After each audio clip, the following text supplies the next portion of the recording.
ভাইয়েরা কাঁকড়া ধরতেছে। ভাই ওই যে একটা বেলে মাছ, ওই যে ইটের টুকরা নিচে, জি জি জি,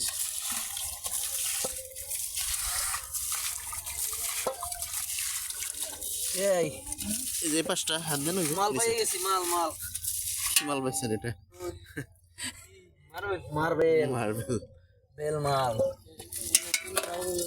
ভাই এই যে আপনার পায়ের আঙ্গুলের কাছে, ওই পাশে নিচে ইটের টুকরা, ওইটা ধরুন। এটা এখানে আর একটু সামনে, ওইটা না ওইটা না ওইটা না, ওই যে ইটটা দাঁড়িয়ে রয়েছে না, এখানে হ্যাঁ হ্যাঁ ওইটা নিচে দেখুন। এই বেলে মাছ। এই মাছ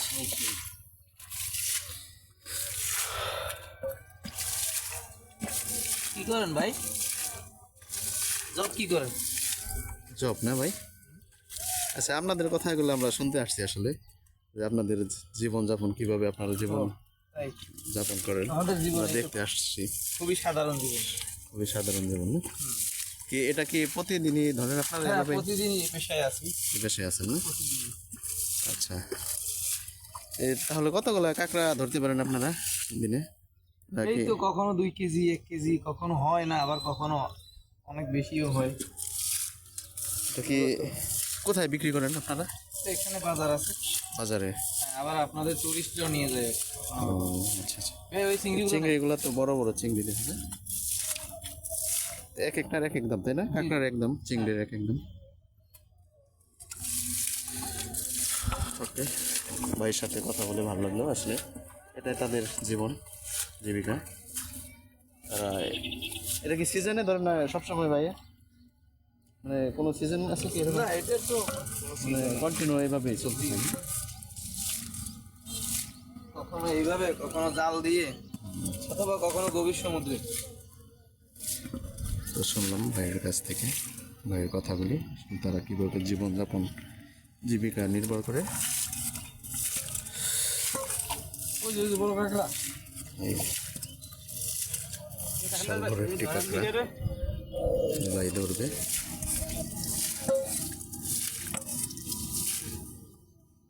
এটা তো অজাক্তে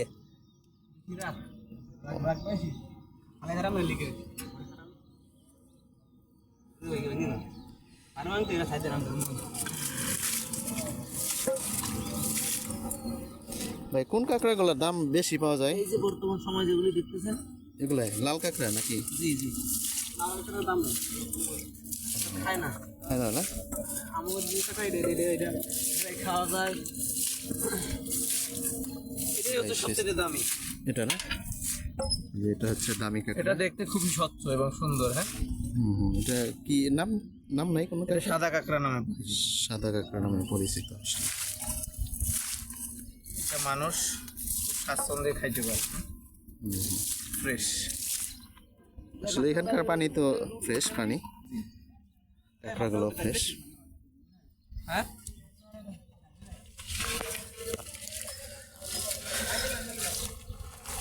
অল্প মোটকা।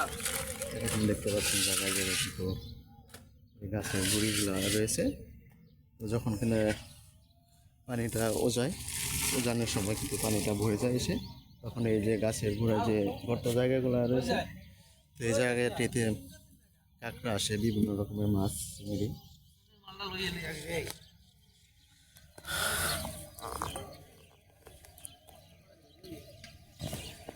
বেশ ভালো লাগলো আসলে তাদের সাথে, তাদের জীবন ধারণ কীভাবে করে তারা, সে সম্পর্কে কিছু অভিজ্ঞতা হলো আসলে না আমাদের।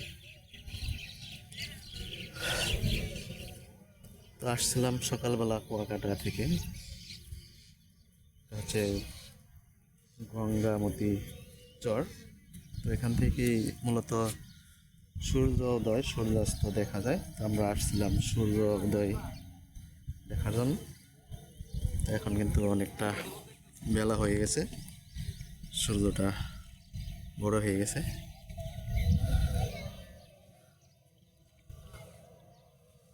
তো এখন চলে যাব হোটেলে, রুমে। তো ভালো থাকেন সবাই, আবার দেখা হবে। তো আরেকটা বিষয় দেখেন, এই জায়গাটা আসলে এতটাই ভালো যে মনটা ভরে যায় দেখলে। এটা হচ্ছে মরা গাছের বাগান। এই যে মরা গাছের বাগানের ভিতরে কিন্তু এই যে দেখেন খাড়া খাড়া কিন্তু এই যে এগুলা কিন্তু এই গাছের ডালই কিন্তু এক সময় এখানে গাছ ছিল, মনে হয় তার ওই ঢালগুলি মরে যাওয়ার পরে এই গাছগুলি এই কাটা কাটার মতো লাগছে। আসলে সুন্দর জায়গা আসলে। ভালো থাকেন সবাই।